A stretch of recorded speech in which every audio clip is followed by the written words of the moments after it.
ఓం అందరికీ నమస్కారం అండి. ఈరోజు నేను మీ అందరికీ కూడా ఒక ప్రత్యేకమైనటువంటి స్తోత్రము, కొన్ని శ్లోకాలు నేను మీ అందరికీ కూడా చెప్పబోతున్నాను. ఈ శ్లోకాలు అనేవి చిన్నపిల్లలకి, చదువుకునే విద్యార్థులకి ఎంతో చక్కగా ఉపయోగపడతాయండి. ఇవి మేధా దక్షిణామూర్తి యొక్క స్తోత్రానికి సంబంధించినటువంటి శ్లోకాలు.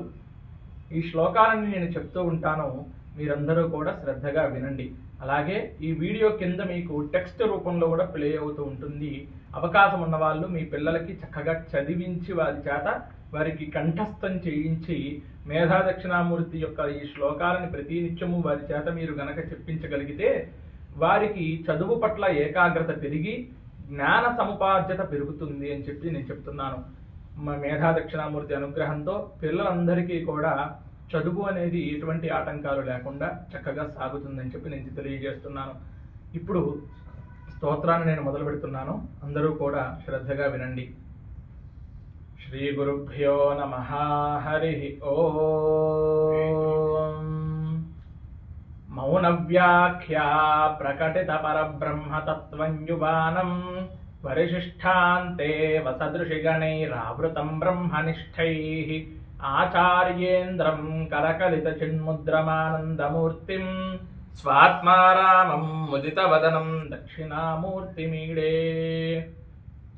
చిత్రం వటతరోర్మూలే వృద్ధా శిష్యా గురోర్యువా గురోస్తు మౌన వ్యాఖ్యానాం శిష్యాస్తు ఛిన్న సంశయాః గురవే సర్వలోకానాం భిషజే భవరోగిణాం నిధయే సర్వ విద్యానాం దక్షిణామూర్తయే నమః.